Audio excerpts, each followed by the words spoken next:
شروع اللہ کے نام سے جو بڑا مہربان نہایت رحم والا ہے۔ ہم نے نوح کو ان کی قوم کی طرف بھیجا کہ پیشتر اس کے کہ ان پر درد دینے والا عذاب واقع ہو اپنی قوم کو ہدایت کر دو۔ انہوں نے کہا کہ بھائیو، میں تم کو کھلے طور پر نصیحت کرتا ہوں کہ خدا کی عبادت کرو اور اس سے ڈرو اور میرا کہا مانو۔ وہ تمہارے گناہ بخش دے گا اور موت کے وقت مقرر تک تم کو مہلت عطا کرے گا۔ جب خدا کا مقرر کیا ہوا وقت آ جاتا ہے تو تاخیر نہیں ہوتی، کاش تم جانتے ہوتے۔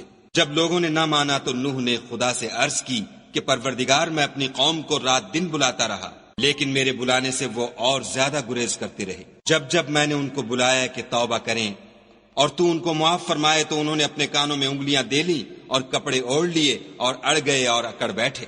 پھر میں ان کو کھلے طور پر بھی بلاتا رہا اور ظاہر اور پوشیدہ ہر طرح سمجھاتا رہا، اور کہا کہ اپنے پروردگار سے معافی مانگو کہ وہ بڑا معاف کرنے والا ہے۔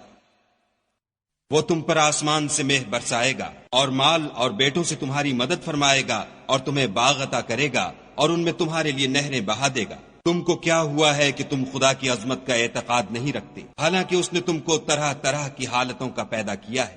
کیا تم نے نہیں دیکھا کہ خدا نے 7 آسمان کیسے اوپر تلے بنائے ہیں، اور چاند کو ان میں زمین کا نور بنایا ہے اور سورج کو چراغ ٹھہرایا ہے؟ اور خدا ہی نے تم کو زمین سے پیدا کیا ہے، پھر اسی میں تمہیں لوٹا دے گا اور اسی سے تم کو نکال کھڑا کرے گا۔ اور خدا ہی نے زمین کو تمہارے لیے فرش بنایا تاکہ اس کے بڑے بڑے کشادہ رستوں میں چلو پھرو۔ اس کے بعد نوح نے عرض کی کہ میرے پروردگار، یہ لوگ میرے کہنے پر نہیں چلے اور ایسوں کے تابع ہوئے ہیں جن کو ان کے مال اور اولاد نے نقصان کے سوا کچھ فائدہ نہیں دیا، اور وہ بڑی بڑی چالیں چلے اور کہنے لگے کہ اپنے معبودوں کو ہرگز نہ چھوڑنا، اور ودہ اور سوا اور یغوس اور یعوق اور نصر کو کبھی ترک نہ کرنا۔ پروردگار، انہوں نے بہت لوگوں کو گمراہ کر دیا ہے، تو ان کو اور گمراہ کر دے۔ آخر وہ اپنے گناہوں کے سبب پہلے غرقاب کر دیے گئے، پھر آگ میں ڈال دیے گئے، تو انہوں نے خدا کے سوا کسی کو اپنا مددگار نہ پایا۔ اور پھر نوح نے یہ دعا کی کہ میرے پروردگار، کسی کافر کو روئے زمین پر بستہ نہ رہنے دے۔